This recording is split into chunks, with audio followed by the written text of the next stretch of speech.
Merry Christmas. Super excited for this video. I've got the shipping container shop, tool storage all set up. I still have to make the roof for it, but other than that, it's pretty much good to go. It all opens up. I'm super stoked on it. The desks are built, everything's inside. So this video is gonna be the full walkthrough rundown of the shipping container, how I built it, materials I used, tools, and all that kind of stuff. Merry Christmas to y'all. Enjoy the video, and excited to be at this point in this project, so enjoy.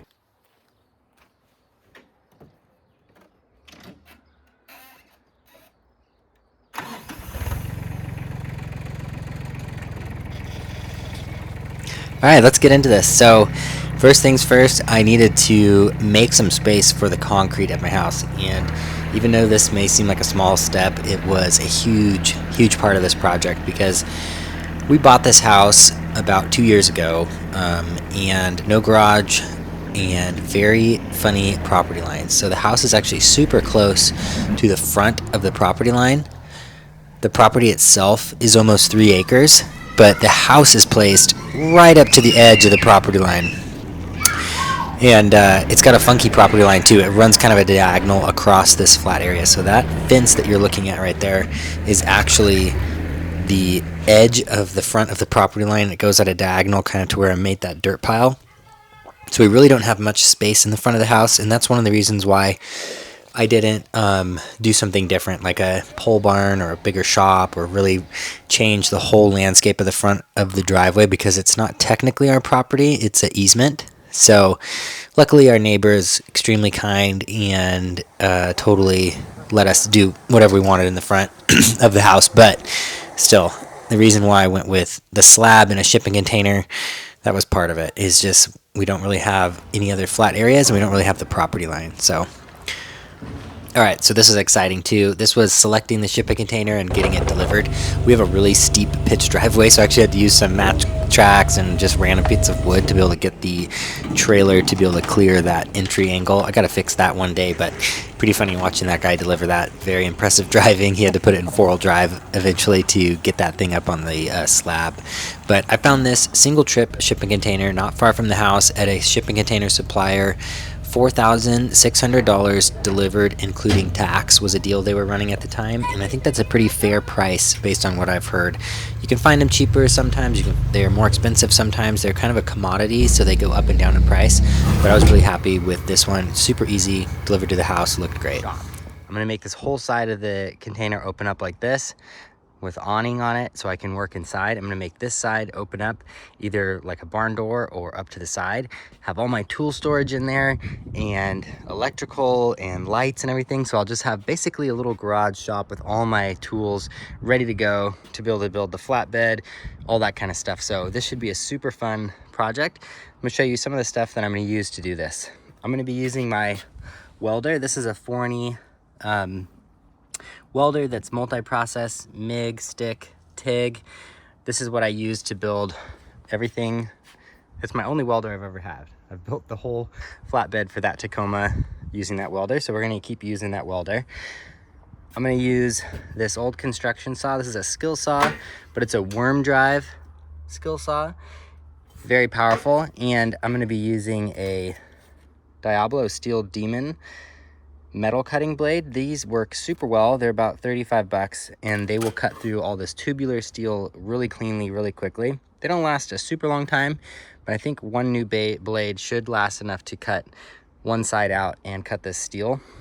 I'm gonna use eye protection, of course, hand protection, some gloves, and then I'm gonna use a variety of different wheels for the angle grinders.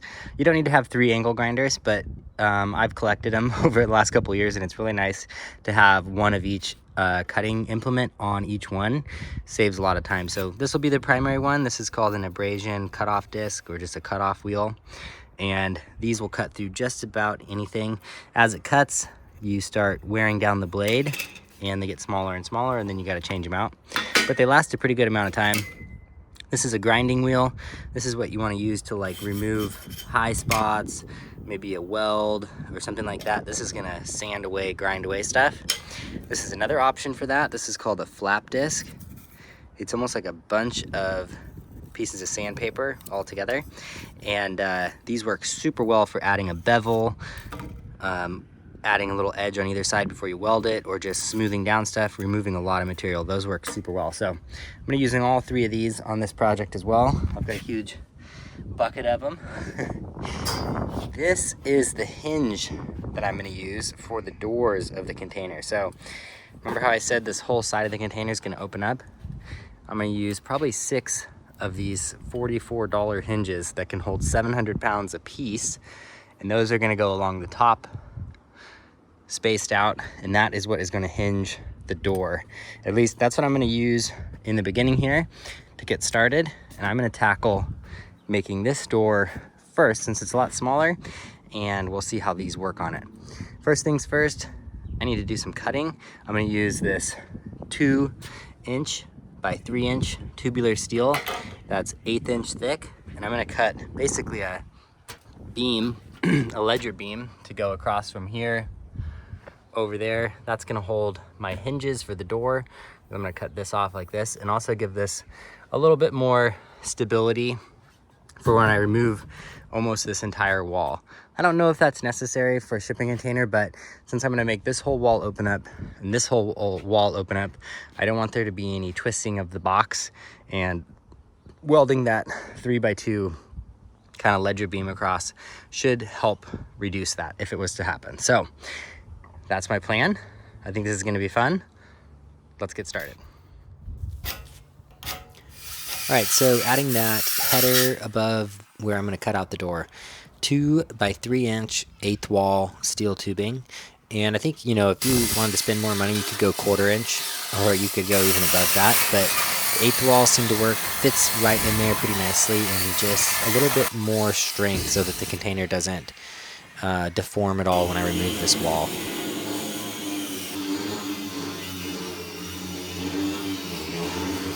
To drop, so what I did is I just welded this little piece of 2x2 tubing, just tacked it on top and bottom, and I'm gonna run some rope across, so when I go in there and cut this doesn't just fall wherever it wants and possibly hurt me, but also possibly kind of get warped or put a kink in it or a bend. So I'm gonna put that up, and then let's cut this rest of this wall out and be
don't stop believing.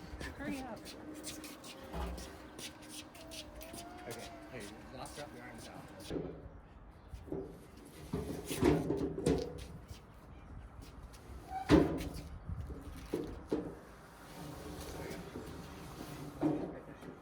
The other thing about doing DIY and working on your own is you're literally working on your own. So yes, I have friends, I have family who could come help, but it's probably like tomorrow or the next day or sometime soon. And a lot of times I'm just like, I just want to get this done right now. So a lot of times I just attempt doing stuff on my own. Ended up getting that door in on my own.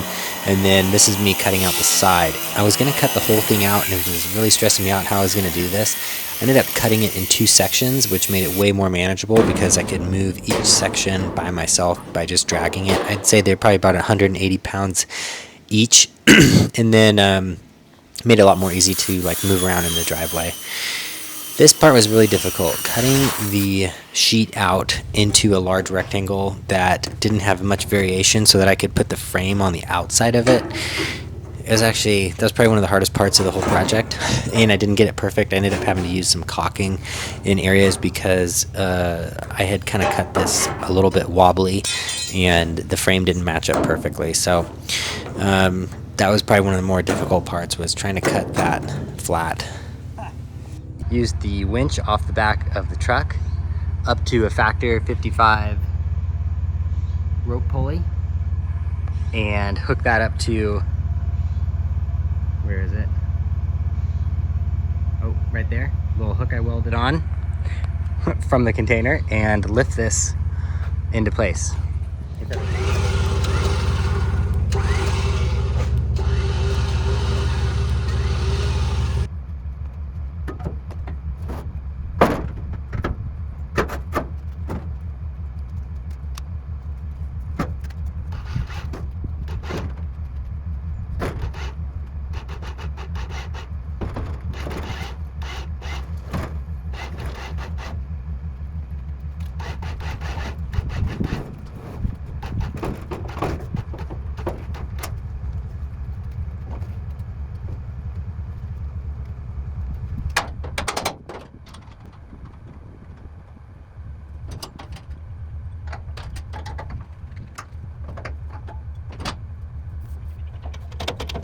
Okay, I know this looks like crap right now, absolute crap, but we are actually very close. This is a huge mess because everything's just jumbled in there, but now I'm at the stage where I'm going to make the desks and the shelving and everything for the back. So let me show you my process. This is a desk that I made a couple years ago, and if you want to see how I made this one in particular, you can check it out. I actually made a YouTube video of it, so it's on there.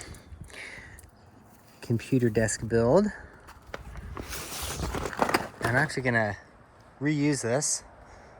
I just repainted it and everything. I'm gonna modify it, but I'm gonna continue the same design across the back, and I'll show you kind of what I'm doing right now. So this is like how basic my planning is most of the time. This is the toolbox in between. And then I'm gonna do, this desk is gonna be over here. I'm gonna cut this section out right here, which will be like cut out like this, but this will continue to run across, and that's actually gonna run all the way across here. So right now I'm just getting the basic measurements. I'm gonna make this 6 feet.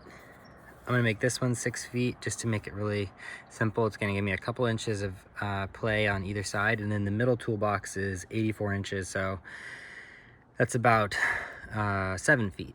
So 6, 7, 6. Shouldn't be too hard to do. Just gotta make sure to make these cuts correctly, and that's where I'm at right now. So I'm gonna finish up this kind of basic planning, and then I'm gonna start cutting the material.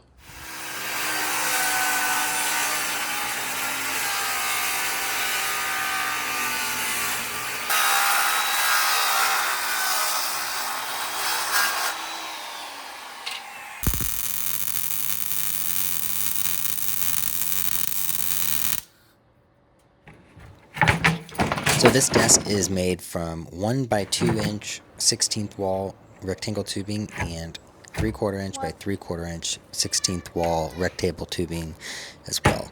And I'm just using 3/4 inch plywood for the base of the desk, and I'm using those horse stall mats that I got at Tractor Supply for the desk surface, and I actually really like this for a desk surface. All right, it's about moving time for the new desks.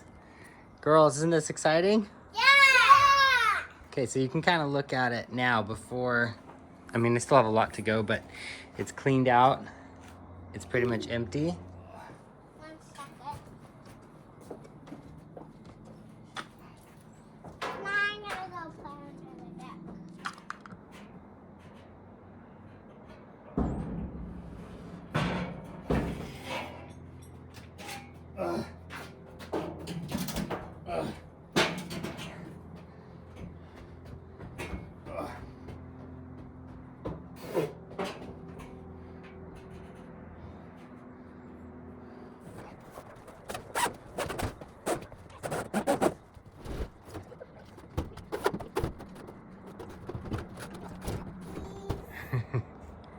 No freaking way, guys. It is, what, 5:02 on Friday, and I cannot believe how well this actually turned out. This is like what's in my head.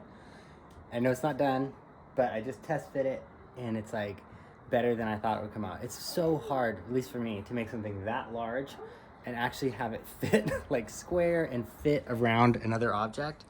If you're a you can tell how excited I was that this actually worked out, because as simple as it seems on the outside, and it probably is simple for people who do this all the time, but I just know how easy it is to mess up by a 1/4 inch or 1/2 inch and have something like this just not fit, like the toolbox does not fit at all or something like that. And I was so pleased with how everything came together with this desk. It's totally what I had in mind from the beginning, and that is just so satisfying bringing it to life.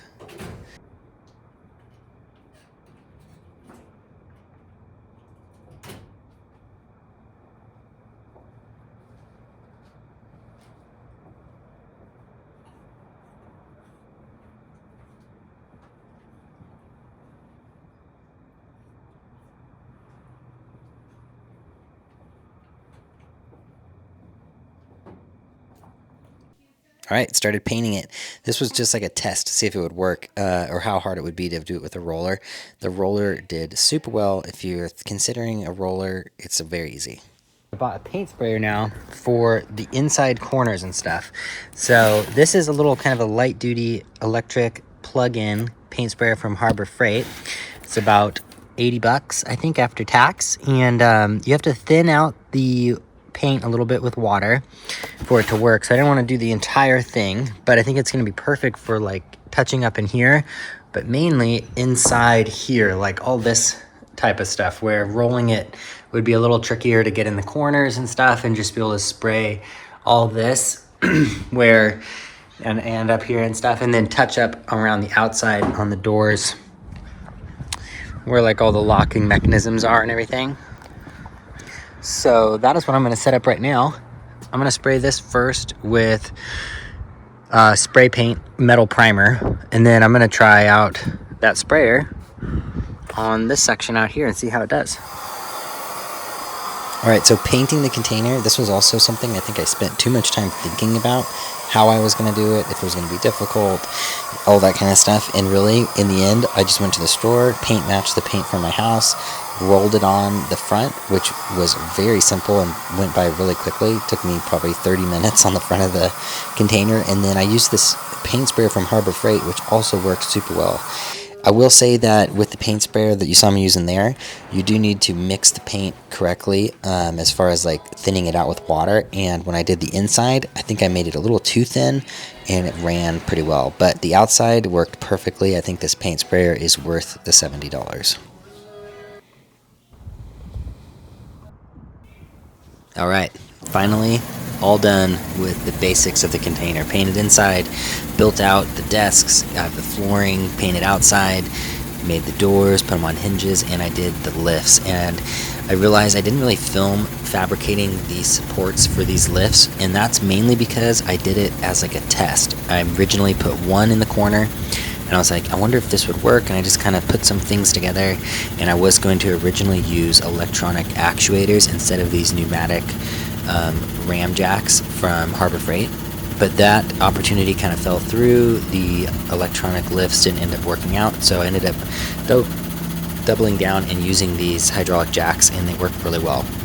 I left this full normal speed so you could see how long it takes me to lift this up. It's a little annoying because you're running the air compressor, it's super loud. This takes about a minute. You can see here that I'm lifting the entire door from one corner right now because I don't have the air lines plumbed in together for both jacks, which I do plan to do very soon, but that's why I'm having to walk from corner to corner. And then also this jack, I hadn't totally closed the valve, so you'll see me lift it here and then it sinks back down, and then I've got to adjust it, close the valve. But altogether, opening the door, it only takes about 1 minute to do. And for the price and for the power of these jacks, I feel like it's a good option. Very low tech and pretty strong. Those jacks are gigantic. So yeah.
guys, check it out. Shipping container shop is all done, and I could not be more happy with how it turned out.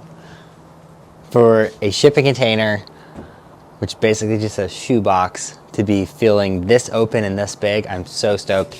I've got my computer editing set up here. I've got my automotive tool storage. I've got my large tool storage, my welders on a cart, and I can walk in and out of this freely, quickly access my projects. And then when I'm all done, I can quickly close it all up. It's weather tight and secure. And this is like a huge improvement and something I'm just so excited for and excited to share with you guys. So yeah, let's dive in. We're 2 by 3 inch 8th wall steel, and that is running on the exterior of the shipping container. And I ran it up, I ran them long because I'm gonna do a pitched roof. For the door itself, this is actually 2 by 3 inch 0.83 or 0.083 tubing. So it's a little lighter weight than the 120 wall or 1/8 inch. So I wanted it a little lighter weight than 1/8 inch steel, and it's also a little less expensive.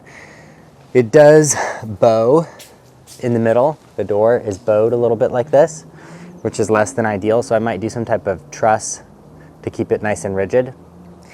But that's what I used for the outside. On this portion, for this wall that I cut out, I actually cut this wall out completely and ground it flush and mounted the door inside, as opposed to this door is mounted outside.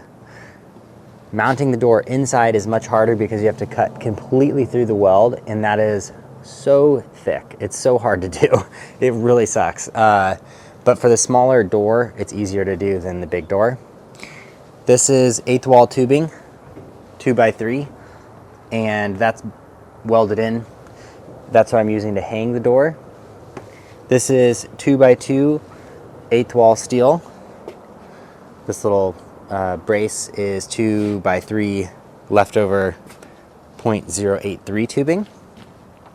And I actually put the door skin on the exterior of this door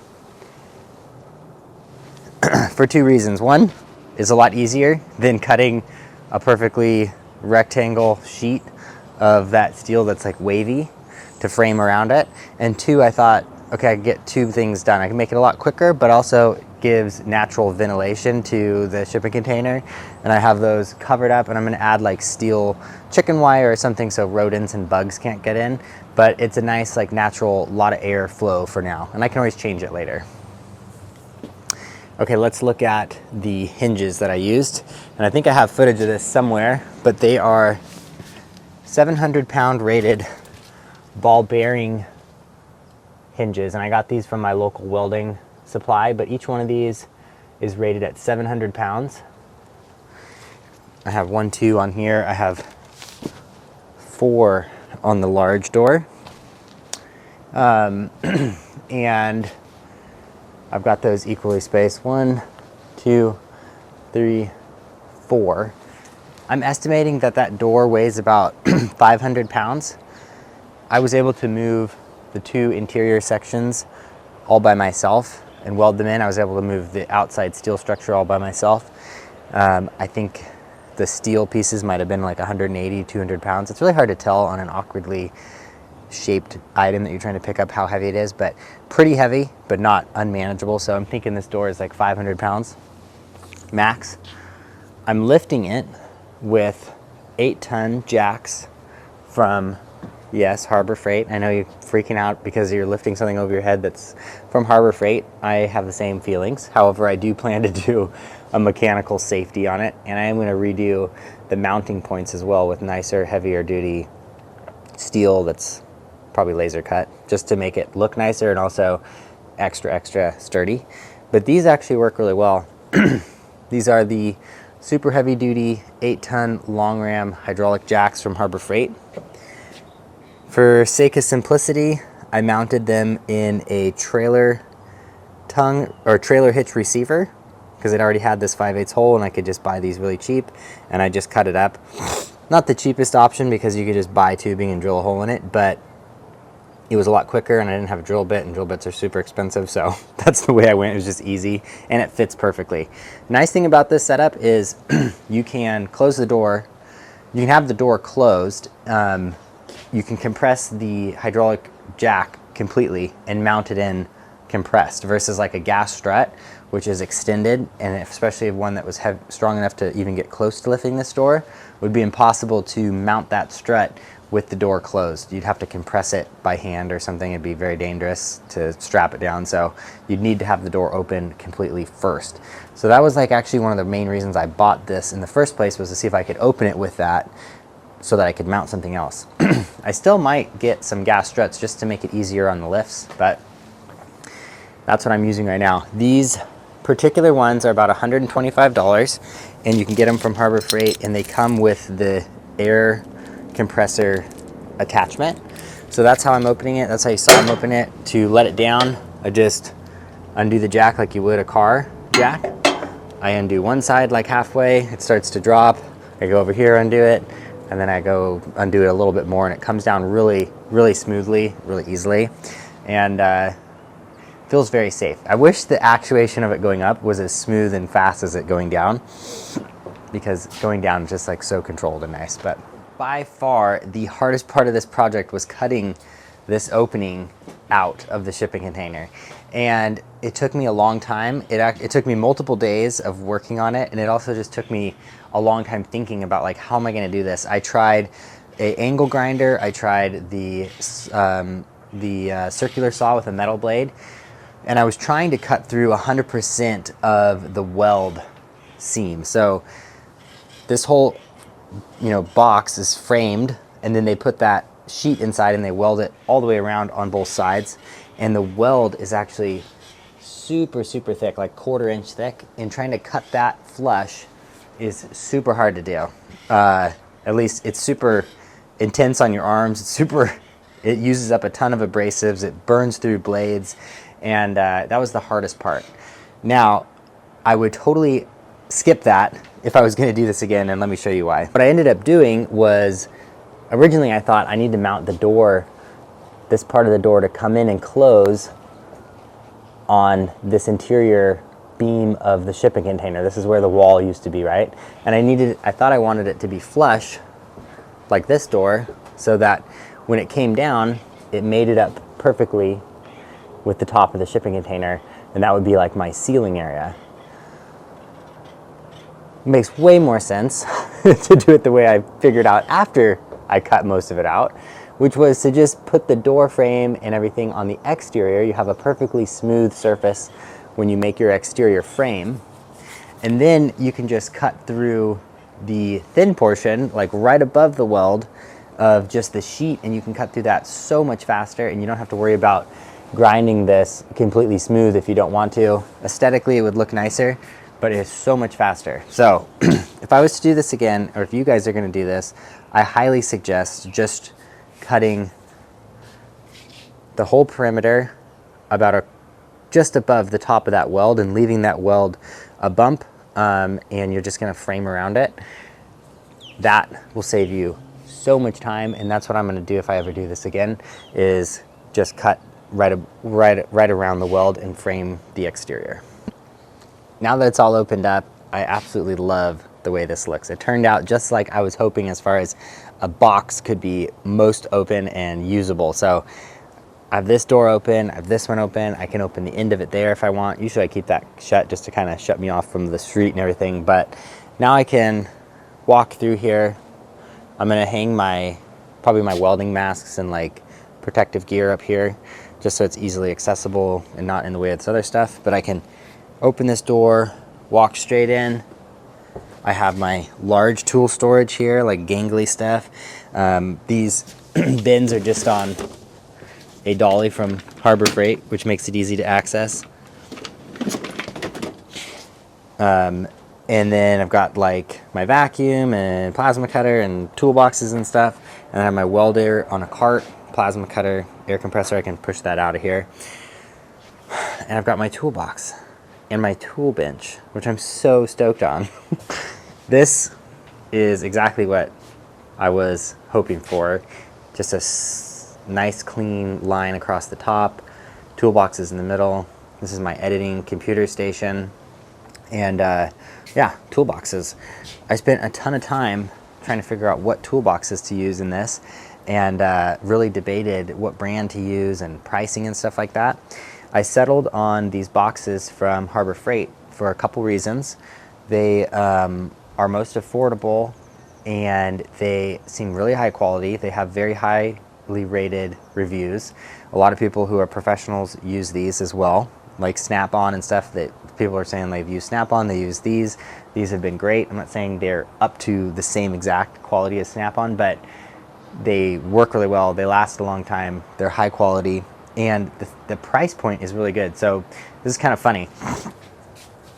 This is 84 inches, I think, of toolboxes, if I remember the numbers correctly. It's, let me get my measuring tape, because I'm forgetting off the top of my head. But I think this is a 57-inch toolbox here.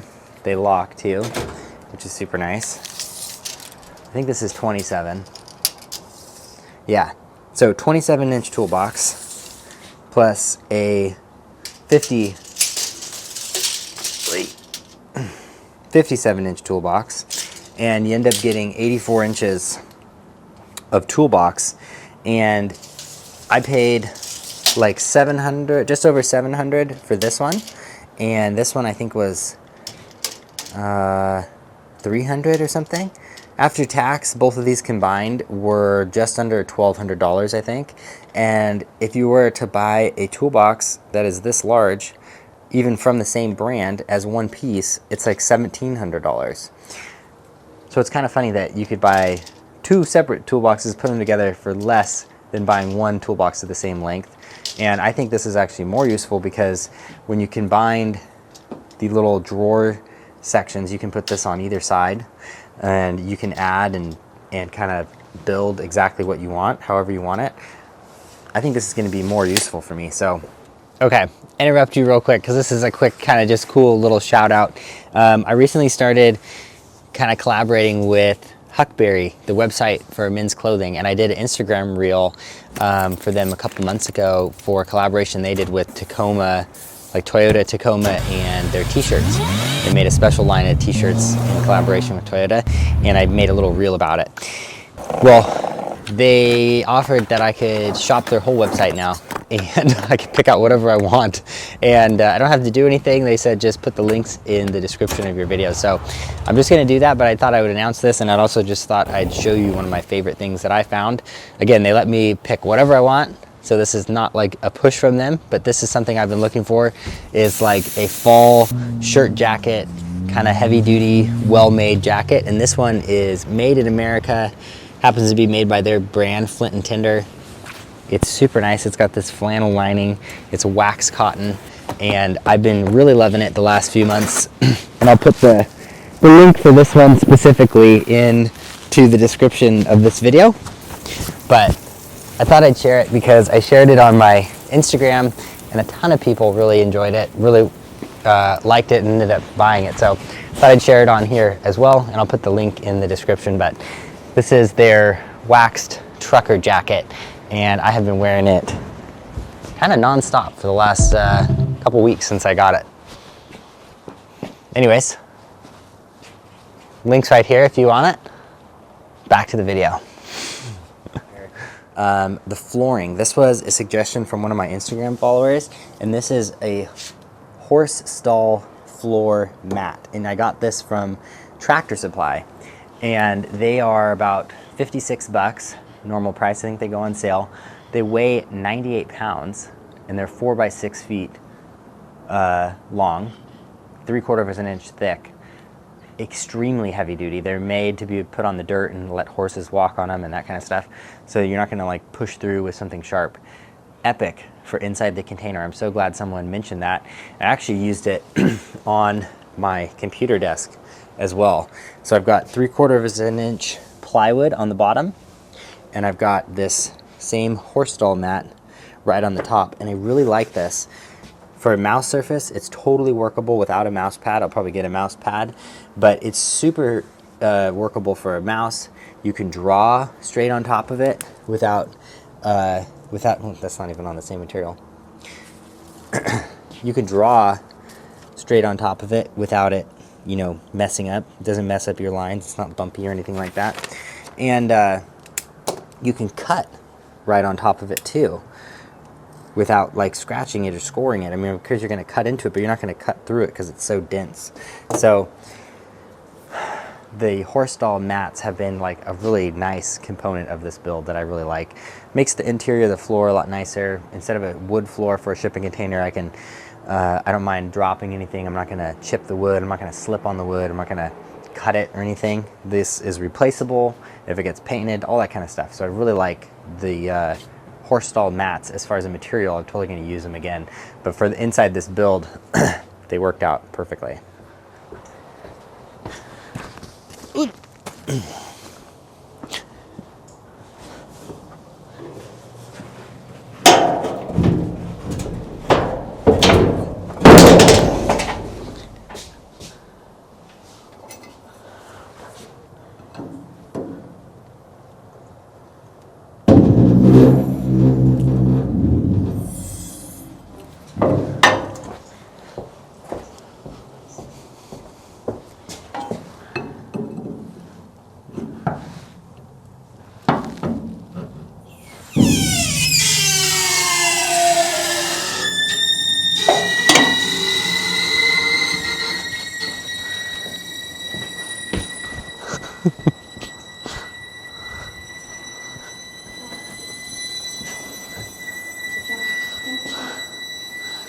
So this is how smoothly it comes down. You can just control it with your hand here. When it gets to the end here, there's no leverage, so I kind of put my hand out, keep it from slamming, and then pretty much just go like this.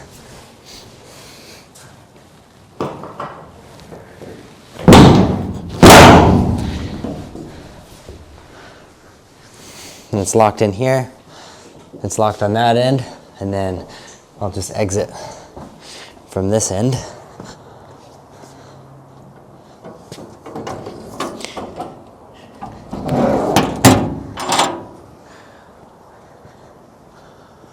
And it's fully locked up.